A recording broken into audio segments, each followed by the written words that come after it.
Dilecehkan secara verbal, karyawan minimarket di Pecenongan Dirinya dikabarkan menyimpang ratusan warga seksualnya ini sebuah rumah di perumahan menyimpang. Polda Metro Jaya Kota menetapkan Bekasi, Jawa kabar ini Barat. bisa Pimpinan tersangka penggajian dan dikenal tiga sebagai oleh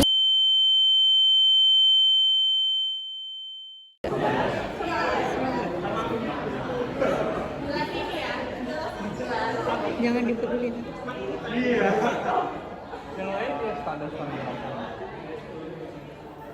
Bentar.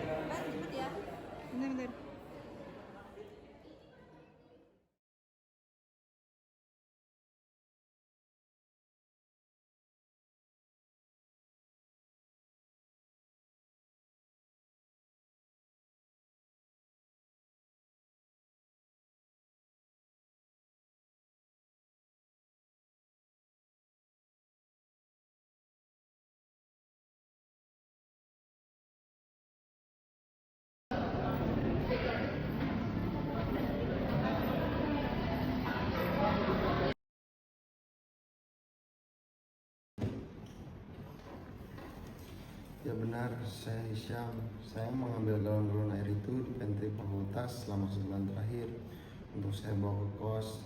Saya lakukan itu karena uang bulanan saya sering terlambat dan terus terang saya tidak punya cukup uang untuk membeli air minum. Saya pikir karena itu fasilitas umum kampus, tidak akan ada yang terlalu mempersalahkannya. Secara sosial, penyimpangan terjadi menjadi dua, yaitu ada penyimpangan positif dan penyimpangan negatif. Penyimpangan positif adalah tindakan yang berbeda dari kebiasaan atau norma yang berlaku di masyarakat, namun justru memberikan pengaruh yang baik atau mendorong perubahan ke arah yang lebih maju. Biasanya, penyimpangan ini dilakukan oleh orang-orang yang berpikiran terbuka dan berani menentang kebiasaan lama yang dianggap tidak relevan. Contohnya, perempuan yang menjadi polisi atau tentara di masa lalu, ketika profesi tersebut hanya untuk laki-laki. Selanjutnya, ada penyimpangan negatif, yaitu perilaku yang melanggar norma-norma sosial dan merugikan orang lain maupun masyarakat secara umum. Jenis penyimpangan ini bersifat destruktif dan menimbulkan gangguan terhadap keteraturan sosial. Contohnya yaitu yang dilakukan dalam video, yaitu mencuri. Selanjutnya ada menipu atau melakukan korupsi. Yang kedua ada berkelahi, merusak fasilitas umum, atau melakukan tindakan kriminal yang tidak membuat masyarakat tidak nyaman. Yang selanjutnya ada penyalahgunaan narkoba dan minuman keras. Penyimpangan negatif seringkali menimbulkan masalah sosial dan membutuhkan penanganan dari aparat hukum atau lembaga sosial. Kita semua sudah mendengar pengakuan Hisyam. Sekarang Dewan Etik meminta keputusan kita. Sederhana saja, sanksi atau tidak. Sebelum kita berdebat dengan teori-teori rumit, mari kita lihat posisi awal kita. Angkat tangan jika Anda percaya berdasarkan aturan yang ada, Hisyam harus menerima sanksi formal. Deviance atau penyimpangan sosial adalah tindakan atau perilaku yang melanggar norma, standar, atau harapan yang berlaku dalam suatu kelompok atau masyarakat.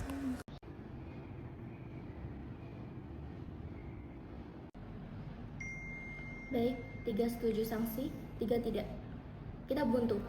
Marisha, kenapa Anda begitu yakin?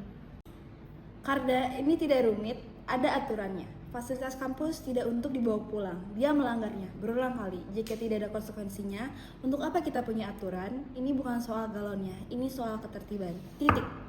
Teori US Crime Justice adalah teori untuk mengetahui dan juga cara menanggulangi dari adanya penyimpangan yang terjadi di masyarakat melalui regulasi hukum yang ada di negara tersebut. Tunggu dulu Marisha, kamu terlalu fokus pada aturan dan bukan pada orangnya. Begitu kita berikan sanksi formal seperti skorsing dan catatan di rekam jejaknya, kita resmi melabeli dia sebagai mahasiswa pencuri. Label itu akan membunuh secara sosial, dan itu jauh lebih merusak daripada harga beberapa galon. Apakah kita siap dengan konsekuensi itu? Teori labeling ditemukan oleh Edwin Lambert yang melakukan pendekatan terkait reaksi sosial. Teori labeling sendiri adalah gagasan bahwa penyimpangan dan konformitas tidak sepenuhnya ditentukan oleh tindakan seseorang, melainkan oleh bagaimana masyarakat merespon dan memberi label terhadap tindakan tersebut. Justru sebaliknya Berlian, Jika kita tidak memberikan sanksi, kita mengirim pesan bahwa penyimpangan itu boleh. Menurut Durkheim, fungsi hukuman adalah untuk menegaskan kembali batas moral komunitas. Dengan tidak menghukumnya, kita mengaburkan batas itu. Ini bukan tentang menghancurkan Hisham, ini tentang menyelamatkan norma seluruh mahasiswa. Menurut Emile Durkheim, seorang sosiolog klasik asal Prancis, fungsi utama hukuman bukanlah sekedar membalas kesalahan atau mencegah kejahatan, melainkan menegaskan kembali batas-batas moral dan menjaga solidaritas sosial dalam masyarakat. Norma, batas moral. Norma siapa yang kita bicarakan? Norma mahasiswa yang mampu beli air minum sendiri. Kalian berdebat soal sanksi, seolah masalah ini adalah masalah terbesar di dunia. Kalian sadar tidak? Di luar sana banyak sekali koruptor dana bansos yang mencuri miliaran hak orang-orang seperti Hisham. Sistem kita sibuk mengadili pencuri galon, tapi tidak bisa menghadapi penjahat berdasi. Ini adalah kemunafikan. Pernahkah Anda bertanya-tanya, mengapa pencuri bisa dipidana dengan hukuman yang berat, sementara perusahaan yang melakukan tindakan melanggar hukum seringkali hanya dihukum dengan pidana yang ringan? Inilah teori konflik. Menurut teori konflik, penyimpangan bukanlah sifat dari sebuah tindakan, melainkan label politik yang dilekatkan oleh kelompok berkuasa kepada siapapun yang mengancam kepentingan mereka. Teori ini memandang hukum bukan sebagai cerminan keadilan, tetapi sebagai alat kekuasaan. Aturan ini diciptakan untuk melindungi kekayaan dan status quo kaum elit, bukan untuk melindungi rakyat biasa. Karena itulah, penerapan hukum ini seringkali tajam ke bawah, namun tumpul ke atas. Dalam bisnis, kejahatan korporasi atau perusahaan yang merugikan jutaan orang seringkali hanya dianggap sebagai pelanggaran administratif. Sementara, tindakan perlawanan dari kaum tertindas justru cepat dilabeli sebagai kriminal. Oleh karena itu, kesimpulan dari teori konflik adalah penyimpangan bukanlah tentang siapa yang melanggar aturan, tetapi siapa yang mempunyai kuasa untuk membuat aturan itu sendiri. Itu argumen yang tidak relevan, Sharon. Kita tidak sedang mengadili koruptor. Kita sedang membahas kasus Hisham. Jangan mengalihkan isu. Kejahatan lain tidak bisa menjadi pembenaran untuk kejahatan ini, sekecil apapun. Bukan tidak relevan, Marisha. Itu konteks. Sharon benar soal skala prioritas, dan Berlian benar soal dampaknya. Coba bayangkan Hisham setelah kena sanksi. Dia akan menarik diri, dicap buruk, mungkin prestasinya menurun. Kita tidak sedang menciptakan ketertiban. Kita sedang memulai proses pembuatan seorang penyimbang sejati. Labeling memengaruhi seseorang karena label negatif dapat menyebabkan hilangnya rasa percaya diri, menciptakan stigma sosial dan mendorong individu untuk berperilaku sesuai dengan label tersebut. Label ini bisa menciptakan pandangan bahwa identitas seseorang terbatas pada label yang diberikan, menghambatnya untuk melihat diri sendiri sebagai pribadi yang bisa berubah. Tadi saya angkat tangan setuju dengan saksi karena saya setuju dengan Ria. Aturan itu penting untuk fungsi sosial, tapi setelah mendengar argumen lain, saya jadi ragu. Dalam strain teorik, tindakan Hisham bisa jadi adalah sinyal bahwa ada ketegangan antara tujuan hidup sehat dan cara yang disediakan oleh kampus. Jika kita menghukum, sinyalnya bukankah kita menjadi buta terhadap masalah yang sebenarnya? Jika dipikir lebih dalam, apa yang dialami oleh Hisham sebenarnya bukan semata persoalan moral, melainkan persoalan tekanan sosial.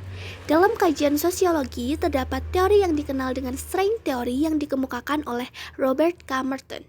Teori ini menjelaskan bahwa penyimpangan tidak selalu disebabkan oleh karakter individu yang buruk, tetapi bisa muncul karena adanya tekanan atau ketegangan di dalam struktur sosial. Merton berpendapat bahwa setiap masyarakat memiliki tujuan yang dianggap wajar, seperti hidup layak, sejahtera, atau dalam konteks ini sekedar memenuhi kebutuhan dasar seperti air minum. Namun, tidak semua individu memiliki akses atau sarana yang sama untuk mencapai tujuan tersebut dengan cara yang sah. Ketika seseorang menghadapi kesenjangan antara tujuan yang diharapkan dan keterbatasan cara untuk mencapainya, muncullah apa yang disebut dengan strain atau tekanan sosial yang mana dapat mendorong individu mencari jalan alternatif bahkan jika jalan itu melanggar norma. Dalam konteks Hisham, tindakannya bukan semata bentuk pembangkangan terhadap aturan, melainkan reaksi terhadap tekanan ekonomi dan sistem yang kurang responsif terhadap kebutuhan mahasiswa. Artinya, penyimpangan yang terjadi bukan hanya karena persoalan individu, tetapi juga cerminan dari sistem sosial yang belum berjalan dengan seimbang. Ini poin penting dari April. Kita melihat adanya pergeseran. Jadi, sekarang pertanyaannya bukan lagi sekedar sanksi atau tidak. Pertanyaannya menjadi hukuman macam apa yang mendidik, bukan yang menghancurkan, atau apakah ada alternatif selain hukuman? Tentu ada. Alih-alih sanksi, bagaimana dengan keadilan restoratif? Pertemuan Hisham dengan perwakilan mahasiswa dan pengelola fasilitas. Biarkan dia menjelaskan kesulitannya dan bekerja sebagai ganti rugi. Misalnya membantu di bagian fasilitas selama sebulan. Tidak ada label, tidak ada kesalahan buruk, tapi ada tanggung jawab. Terlalu lembek, itu tidak akan memberikan efek jerak. Cukup. Kita mulai dengan posisi 3 lawan 3. Sekarang kita melihat argumen telah bergeser dari sekedar hukum dan ketertiban menjadi dampak dan keadilan. Rekomendasi kita pada Dewan Etik tidak akan sederhana. Kita tidak akan merekomendasikan sanksi formal, tapi juga bukan pembebasan murni. Kita akan merekomendasikan pendekatan alternatif yang mempertimbangkan semua teori yang kita debatkan hari ini. Karena kasus ini jelas tidak sesederhana kelihatannya. Sidang selesai.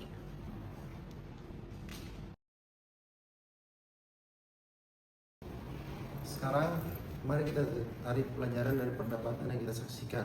Setiap panelis tadi mewakili cara pandang yang berbeda dengan melihat satu masalah yang sama. Dari April dan Ria dengan teori struktural fungsional, jika kita belajar bahwa penyimpangan bisa muncul karena adanya tekanan dalam masyarakat atau sistem yang gagal, bukan murni salah individu. Pelajaran dengan teori konflik mengingatkan kita bahwa aturan dan keadilan seringkali tidak sama untuk semua orang. Siapa yang dianggap menyimpang seringkali bergantung pada siapa yang memiliki kuasa. Terakhir, mari saya dari sudut pandang teori kontrol dan hukum menunjukkan pentingnya ikatan sosial dan aturan yang jelas untuk menjaga ketertiban bersama. Lalu, apa gunanya memahami semua ini? Dengan mempelajari penyimpangan dari berbagai teori ini, kita dapat memahami sebuah masalah dengan lebih dalam, tidak cepat menghakimi, dan melihat alasan di balik perbuatannya.